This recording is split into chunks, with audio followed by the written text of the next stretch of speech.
Greetings, salutations, Eddie here, welcome back to my channel, and today I'm going to be presenting a book review. And today's book review is Queen of Air and Darkness and the Infernal Devices. You're a f***ing idiot.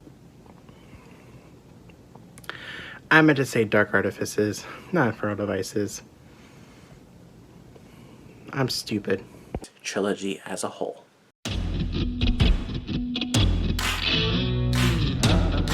So Queen of Air and Darkness is the final book of the trilogy, and I will not be holding it in this video because it is a heavy book. I'm not going to give any spoiler plot points of Lord of Shadows or Queen of Air and Darkness. Basically, for those who haven't read Lady Midnight, first of all, I don't know why you're watching this video if you haven't read Lady Midnight, but I'll just give you the plot of Lady Midnight. So we follow Emma Carstairs, who is a Shadowhunter that we were introduced to in City of Heavenly Fire, which is the last book of the Mortal Instrument series, when she was about 12 years old. This trilogy takes place 5 years later after City of Heavenly Fire, and it deals with the massive fallout that happens in City of Heavenly Fire. This book takes place in Los Angeles, California, and Emma is living with her parabatai Julian and his family of Livy, Tabby, Drew, Ty, Mark, and Arthur, and their mentor, Diana, and also Emma's best friend, Christina. And so this whole trilogy is really kind of an interesting trilogy because we're dealing with the political aspects of the Cohort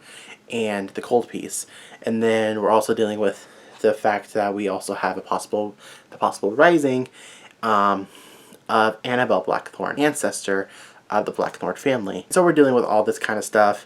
I'm gonna be honest, it's a darker trilogy than Infernal Devices and the Mortal Instruments. It's very dark, very emotional, filled to the rim with romance, but a lot of action and a lot of intrigue and a lot of politicalness that I actually really enjoyed. Queen of Air and Darkness picks up, it's literally seconds later after Lord of Shadows, which is the second book. And so we're dealing with, of course, there's a lot of wrap-ups, there's a lot of war, there's a lot of battles, there's a lot of romance, there's a lot of closure. I'll start with the things that I did like, first of all. So the first point that I really liked about this book, and in fact it actually kind of covers the whole trilogy, is the political aspect of the series. You know, the Shadowhunters versus the Downworlders. I think the whole political aspect of that and the Cohort and the Cold Peace and Faerie, I think that's probably one of the major aspects that I loved about this trilogy, to be honest with you. I don't know why, but I love political fantasy stuff. I just think it's really interesting to me.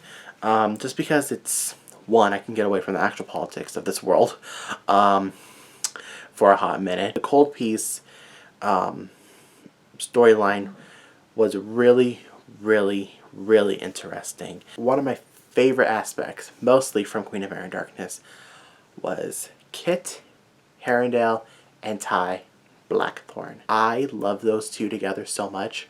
It's almost ridiculous how much I love those two together. They're actually my favorite couple. They're not really a couple, to be honest with you. Although, in Wicked Powers, I think they're going to become a couple. Their bond, friendship, relationship, whatever you want to call it, is my favorite of the series. They're actually my favorite plot lines of Queen of Air and Darkness, if I'm to be honest. Because when you read Kit in Lady Midnight, he comes off as standoffish. You don't know if you're supposed to like him or not. And then Lord of Shadows, you really do care for him. And then Queen of Air and Darkness, you just want all the good things for him. And especially when he's with Ty. You know, they're Sherlock Holmes and John Watson. It's just so much fun to read. It is so much fun to read, and we get a lot of that in Queen of Air and Darkness. I loved seeing all the Mortal Instruments characters back, and also the Infernal Devices characters. Like Clary and Jace and Simon and Magnus and Isabel, Alec and Jem and Tessa. I just love seeing all of them. Also, another aspect, I loved the Blackthorn family. I love their dynamic. We got a lot of it in Queen of Air and Darkness. And another storyline, which is kind of in the middle of, like, I hated it, but I also loved it, was the relationship, love triangle thingy, whatever you want to call it, between Mark, Christina, and Kieran. It was, at some points, it was, like, weird. Then another point was kind of interesting because Kieran and Mark really cared for Christina, and Christina really cared for them. But it was just weird. but it was probably one of the most interesting love triangles I've read in a long time. Now into the parts that I didn't like.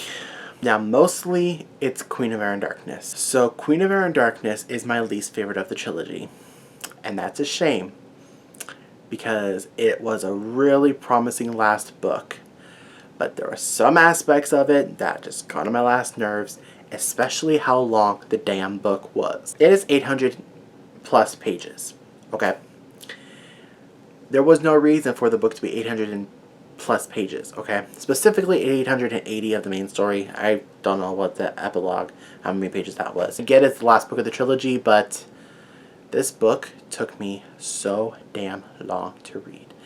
Like, because I was intimidated. Yesterday I read a crap ton of pages, and today I finished it. But it was just so long. There were some parts of it that were just like, I don't want to say boring, but uninteresting to me. Especially there's a section, mild spoilers, where Emma and Julian get stuck in the world of Thule. I think it's how you say it. Thule. I think that's how you say it. That part of the book took up a big chunk of the book, and I was uninterested. From page 1 of that storyline to the last page of that storyline, uninterested. And I understand how that progresses a certain storyline in the epilogue, but it was just not interesting to me. I don't know if it's because I don't like alternate dimension storylines, or I just didn't like it in general. Another aspect was, and I really should have cared for it, was the Emma and Julian relationship. Because the whole point is that they are parabatai. And parabatai, if you fall in love with each other, you're breaking the law. And I did not like it in Lady Midnight, as you guys know. I love them separately. I love Julian and I love Emma. Loved it in Lord of Shadows. It was just gone for me in Queen of Air and Darkness. It really was. And like, I was so indifferent if they got together in the end. I was just like, if they get together, they get together. If they don't get together, they don't get together. Literally, you guys, I literally did not have a preference if they got together or not. And that's very rare for me for a Cassandra Clare couple. There was a major storyline about their parabatai bond. And by the end of it, I was just like, this shit does not make any kind of sense. But okay. And there was, so obviously this being the last book, in a world of warrior, angel, people, Shadowhunters, obviously there's going to be a big war or big battle sequence. And there was. Definition of big. Don't want to get into it. Just look up True Nephilim if you want to get into it. It just did not make any sense to me. But okay. And then one of the major aspects, I forgot to talk about this in Lord of Shadows. I'm listening to a short story called The Land I Lost from Ghost of the Shadow Market. Y'all, I should have listened to all of Ghost of the Shadow Market before I read Queen of Air and Darkness, because I got spoiled for a major storyline of The Land I Lost. And also, Tales of the Shadowhunter Academy. I got spoiled for that one as well. Like, what if I didn't want to read a short story? Now I'm spoiled and now I'm confused. Like, how did this person become a Shadowhunter? How did this person get married? And that's why I'm listening to them. I guess that's why I got them. Overall, this trilogy was really fun for me to read. Like I said, it's actually my least favorite Shadowhunter trilogy, and I'm really bummed about it. Is it a bad trilogy? Not in the slightest. It was really fun to read. It was really well written, but overall, I'm glad I read it, but I don't know if I will ever return to it. And that's a shame because I love Cassandra Clare. I will read her other Shadowhunter works. Of course I will. I mean, I have Chain of Gold up here. I have, of course, what is it called? The Eldest Curses. I have that. I have Ghost of the Shadow Market. I have the Bane Chronicles. And I have Shadowhunter Academy. So, of course, I'm going to read them. But right now, Infernal Devices remains my favorite trilogy from Cassandra Clare, with Mortal Instruments being second, and then Dark Artifices being third. A lot of my friends love Dark Artifices, but for me, I just enjoyed it. And my favorite book of the series still remains this beautiful Lord of Shadows. However, best cover, now that I think about it, goes to Queen of Air and Darkness, because this is a beautiful, beautiful cover. Also, I forgot to mention this, one of my favorite aspects of the story. One, Cassandra Clare drops the F-bomb, and it was really weird to see the F-bomb in a Cassandra Clare book. But also, the book has artwork inside that correlates with a certain scene. So this scene is not a spoiler, okay? Look at this artwork. It's stunning. So my rating for Queen of Air and Darkness is a 4 out of 5 stars. A lot of it that was just like, okay, my suspension of disbelief is like non-existent right now. But like I said, I'm glad I read it because now I have only a couple more Shadowhunter books to read and get caught up before Chain of Iron, which I'm probably not going to get caught up to in time. I'm not saying this is a bad trilogy whatsoever. I actually really enjoyed it. It's just my least favorite, like I said. But if you guys love this trilogy, just let me know down below. Thank you guys so much for watching. If you guys enjoyed this video, please give it a big thumbs up and comment down below your thoughts. For more content, hit that subscribe button, and I'll see everyone soon in my next video. Deuces.